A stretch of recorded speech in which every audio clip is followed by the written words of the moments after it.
हनी सिंह ने अभी हाल ही में एक इंटरव्यू में कहा कि डिप्रेशन और एंजाइटी सर्दी, खांसी और जुकाम है। इसके लिए किसी साइकेट्रिस्ट के पास जाने की जरूरत नहीं। खुद बाइपोलर डिसऑर्डर से जूझने वाले हनी सिंह आखिर लोगों को मेंटल इलनेस को गंभीरता से लेने के बजाय उन्हें डॉक्टर के पास न जाने की गलत सलाह क्यों दे रहे हैं। उन्होंने और क्या क्या कहा है या क्या बताया है अपनी बीमारी और मेंटल इलनेस के बारे में, चलिए जानते हैं। साथ में ये भी जानेंगे कि बाइपोलर डिसऑर्डर आखिर क्या बला है और यह एंजाइटी और डिप्रेशन से कितना अलग है। हेलो एवरीवन, कैसे हैं आप सब? आप सभी का एक बार फिर से मेरे चैनल हलचल इन बॉलीवुड पर स्वागत है।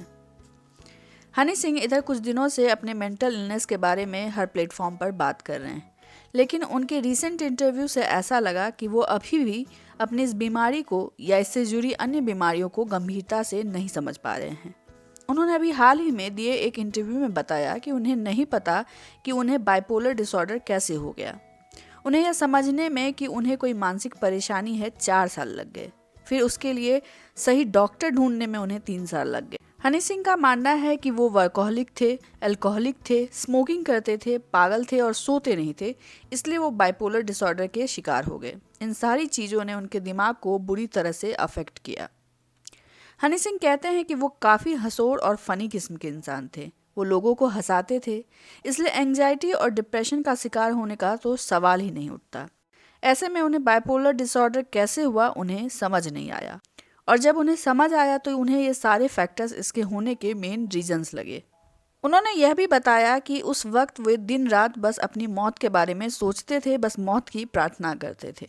आगे हनी सिंह ने बताया कि एंजाइटी और डिप्रेशन बाइपोलर डिसऑर्डर के सामने सर्दी खांसी है और इसके लिए किसी साइकेट्रिस्ट के पास जाने की ज़रूरत नहीं। इसके लिए आप केवल अपने परिवार और दोस्तों से बात करके इसे सुलझा सकते हैं। उन्होंने आगे कहा कि एंजाइटी जैसी कोई चीज़ नहीं होती, वो ऐसा है जैसे आपको एग्जाम से पहले होने वाली फीलिंग होती है।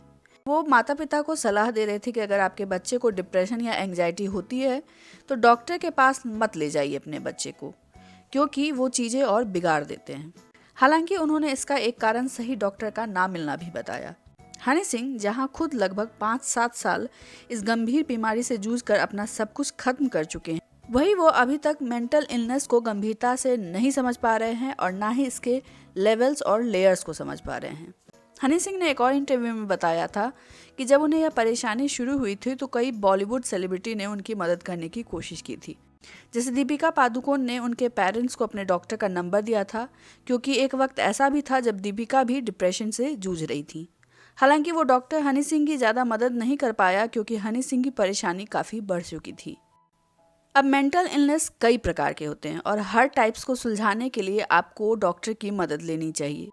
ऐसी हालत में परिवार और दोस्तों का साथ जरूरी है, लेकिन वो आपके अनकॉन्शियस माइंड को समझने में असमर्थ हैं, जहां आपकी ये बीमारी पल रही होती है। हमारे समाज में ज़्यादा गुस्सा होना भी नॉर्मल समझा जाता है, जबकि उस गुस्से को बढ़ावा देने पर आप भविष्य में आपे से बाहर होकर कोई अपराध भी कर सकते हैं। हनी सिंह के इस इंटरव्यू से ये तो समझ आ गया कि हनी सिंह अभी भी मेंटल इलनेस को अंडर एस्टिमेट कर रहे हैं, क्योंकि उनकी बीमारी काफ़ी बढ़ गई थी और वो उसके शुरुआती स्तर को समझ नहीं पा रहे। तभी लोगों को एंजाइटी और डिप्रेशन के केस में डॉक्टर के पास ना जाने की सलाह दे रहे हैं, जबकि उनसे हर प्लेटफॉर्म पर ये सवाल ये सोचकर पूछा जा रहा है ताकि वो लोगों को इसके बारे में अवेयर करे, लोगों को सही सलाह दे।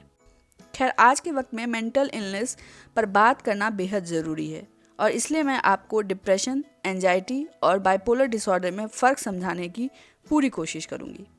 पहले एंजाइटी से शुरू करते हैं। ये सच है कि एंजाइटी हर किसी को हर रोज़ होती है, लेकिन माइल्ड रूप से। अगर ये ज़रूरत से ज़्यादा बढ़ जाए तो आपके दिमाग के साथ साथ शरीर भी कंट्रोल खोने लगता है। इसमें पेशेंट डर, गुस्सा या सोशल प्रेशर मैनेज नहीं कर पाते हैं। उन्हें फोबिया होता है, नींद कम आती है, नई परिस्थिति या नए फैसले लेने से वो डरते हैं, चिंता ज़्यादा होती है, पैनिक अटैक्स ज़्यादा आते हैं। एंजाइटी होने पर कई लोगों के अंदर फिजिकल सिम्टम्स भी होते हैं, जैसे कि हार्ट रेट का बढ़ना, हाथ पैर में पसीने आना, हाथ पैर का ठंडा हो जाना, चक्कर आना, मसल टेंशन, ठीक से चीज़ों पर कंसंट्रेट नहीं कर पाना, बेकार की बातें सोचना, लोगों से भागना, नींद आने में परेशानी, बात बात पर पैनिक हो जाना। डिप्रेशन एंजाइटी से थोड़ा अलग है, क्योंकि इसके सिम्टम्स बहुत देर से आते हैं और डॉक्टर को भी यह समझने में काफ़ी वक्त लग जाता है कि पेशेंट डिप्रेस है। डिप्रेशन में पेशेंट उदास रहता है, स्ट्रेस नहीं झेल पाता है, लोगों के सामने आने से परहेज करता है, उनका सेल्फ स्टीम लो रहता है, वो होपलेस होते हैं, खुद को वर्दीलेस समझते हैं, किसी तरह के शौक या जिम्मेदारी से भागते हैं। कुछ सीरियस केस में तो पेशेंट को सुसाइडल थॉट्स भी आते हैं। बाइपोलर डिसऑर्डर डिप्रेशन का ही एक बड़ा फॉर्म है। इसे मैनिक डिप्रेशन भी कहा जाता है, लेकिन इसके सिम्टम्स डिप्रेशन से काफ़ी अलग होते हैं। इसमें पेशेंट काफ़ी बेचैन रहता है, उसकी एनर्जी लेवल काफ़ी हाई रहती है, वो काफ़ी एक्टिव रहता है, उसकी सोच काफ़ी एक्टिव रहती है, वो आसानी से विचलित भी हो जाते हैं, उनमें गजब का उत्साह होता है, साथ ही साथ वो चिड़चिड़े, एग्रेसिव और गुस्सैल भी होते हैं। वो क्रिएटिविटी में भी काफ़ी एक्टिव होते हैं। जब उनमें सिम्टम्स बढ़ने लगते हैं तो उनका बिहेवियर बहुत ही इम्पल्सिव हो जाता है, वो चीज़ें इमेजिन करने लगते हैं, अनरियलिस्टिक बिलीफ्स बढ़ जाते हैं और कई पेशेंट तो सीजोफ्रीनिया के शिकार भी हो जाते हैं। बाइपोलर डिसऑर्डर जेनेटिक हो सकते हैं। अगर आप गलत चीज़ों के शौकीन हैं तो आपका एडिक्शन इस बीमारी के दौरान बढ़ जाएगा, जैसे कि ड्रग्स, शराब या सिगरेट। आपका सेल्फ स्टीम हाई रहेगा और आप काफ़ी एनर्जेटिक दिखेंगे। एंग्जाइटी को प्रिडिक्ट करना डॉक्टर्स के लिए आसान होता है, क्योंकि इसमें बहुत सारे फिजिकल सिम्टम्स भी होते हैं और इन फिजिकल सिम्टम्स से राहत पाने के लिए आपको डॉक्टर के पास जाना चाहिए। लेकिन डिप्रेशन के लेवल और बाइपोलर डिसऑर्डर को डायग्नोज करने में डॉक्टर को भी काफ़ी वक्त लग जाता है। ये पूरी तरह से मानसिक रोग है। मेंटल इलनेस कोई भी हो, आपके अनकॉन्शियस माइंड को वो अपना घर बना लेते हैं और आपको भनक भी नहीं लगती, इसलिए सही समय पर इसे डायग्नोज करना ज़रूरी है। माइल्ड सिम्टम में हो सकता है आपको डॉक्टर के पास जाने की ज़रूरत ना पड़े, पर बाद में इसे कभी इग्नोर ना करें। एंग्जाइटी में कई ऐसे फिजिकल सिम्टम्स हैं जो कि हार्ट पर असर डालते हैं और इसके लिए इसे साधारण नहीं समझा जा सकता, खासकर बीपी के पेशेंट के लिए।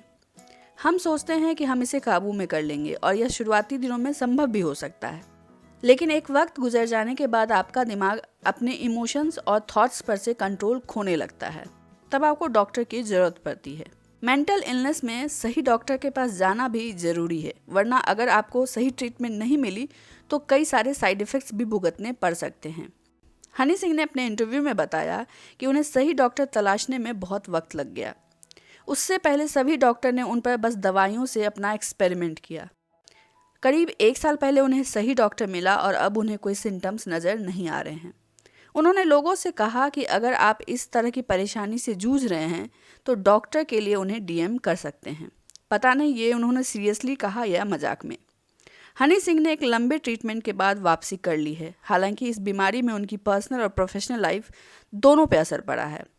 जहां उनकी पत्नी उनसे अलग हो गई हैं, वहीं वो काफ़ी हेल्दी भी हो गए थे और लोगों ने उन्हें उनकी इस पर्सनैलिटी के साथ नकार दिया था। अब वह अपने पुराने शेप के साथ साथ अपने पुराने फेम में भी वापसी कर रहे हैं। आज के लिए बस इतना ही। अगर आपको इस वीडियो की जानकारी अच्छी लगी हो तो प्लीज़ इसे लाइक और शेयर करें। चैनल को सब्सक्राइब करना ना भूलें और अपना ध्यान रखें। Thank you so much.